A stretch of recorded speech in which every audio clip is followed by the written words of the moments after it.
पिता की हत्या कराने का भाभी पर आरोप। ससुर को प्रताड़ित करती थी पुत्रवधू। पति की 2020 में जहर खाने से हुई थी मौत। जानकारी के मुताबिक गांव तिरवाया निवासी रमेश चंद अपने घर से गायब हो गए थे। परिवार के लोग उन्हें तलाश करने लगे। पता न लगने पर बेटे ने पिता की गुमशुदगी दर्ज कराई। इसके अगले दिन रमेश चंद का शव खेत पर पेड़ पर लटका हुआ मिला। घटना की सूचना पर मौके पर पहुंची पुलिस ने शव को पोस्टमार्टम के लिए भेज दिया। पोस्टमार्टम गृह पर मृतक के बेटे गौरव चौधरी ने बताया कि उसके बड़े भाई सौरभ ने 2020 में विषाक्त सेवन कर लिया था, जिससे उसकी मौत हो गई। भाई की मौत के बाद उसकी पत्नी गौरव के साथ रह रही है। सौरभ की पत्नी सौरभ और गौरव दोनों के हिस्से का खेत अपने नाम कराना चाहती है। इसको लेकर रमेश चंद के साथ मारपीट और गाली गलौज करती रहती है। यही नहीं, उसके मायके वाले भी इसके लिए उसका साथ देते हैं। गौरव का आरोप है कि भाभी ने अपने परिवार के साथ मिलकर पिता की हत्या की है, उसने फांसी नहीं लगाई है। श्री रमेश चंद कौन है आपके पिताजी हैं। अच्छा, कैसी घटना हुई, क्या जानकारी लग पाई आपको? सर, उनकी जो घटना हुई थी, उनकी एक पुत्र वधू की वजह से हुई थी।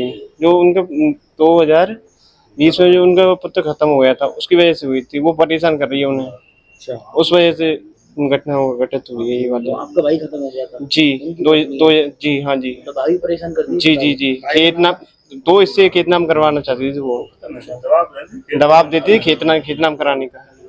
जी, पिताजी क्या कह रहे थे? पिताजी कह रहे थे एक हिस्से नाम करने की कह रहे थे, 2 हिस्से कैसे? नहीं तो पिताजी को 2-3 बार पीटा भी है उन लोगों ने, उनके घर वर के आगे पीटा भी है और बेइज्जती भी करते थे गांव में। उस वजह से पापा ने आते थे जी। तो ये भाई का नाम है जो मतलब एक्सपायर हुए थे। हाँ, इसका उनका नाम स्वर्गवास तेजवी सिंह। स्वर्गवास तेजवी सिंह। कैसे खत्म हुए थे भाई आपके? भाई भी जहर खा के वो खत्म हुआ था। अच्छा, भाई भी पहले, हाँ जी, इसी से लड़ाई हो गई। अच्छा, जी, कब हुए थे? 2020 में। तो उस वक्त रिपोर्ट दर्ज कराई थी आपने? उस वक्त नहीं कराई थी सर हमने। अच्छा, जी, तो अब कैसे फांसी लगाई पिताजी ने, कहाँ लगाई है? सर पिताजी ने फांसी नहीं लगाई सर। पिताजी कल 11 बजे से गायब है सर। ये पता नहीं पड़ पा रहा पिताजी ने खुद किया या किसी ने किया। हमें तो किसी न किसी पे वो जा रहा है सर, शक है। 2-4-5 लोगों पे हमें शक है सर। कौन कौन है उनमें?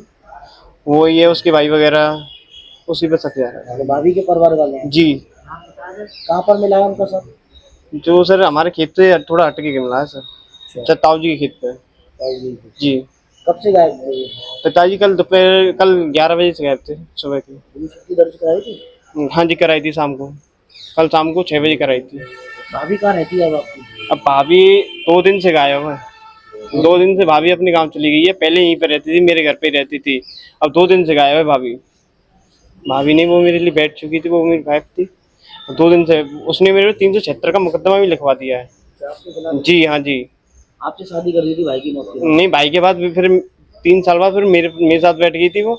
उसके बाद उसने 376 का मुकदमा मेरे खिलाफ भी लिखवा दिया कि इसका खेत मेरे नाम करो और दो पार्टी खेत नाम करो मेरे, नहीं तो तुम्हें मरवा दूंगी मैं। धमकी दे दी थी वो। GL Bajaj Institute of Technology, learn and grow.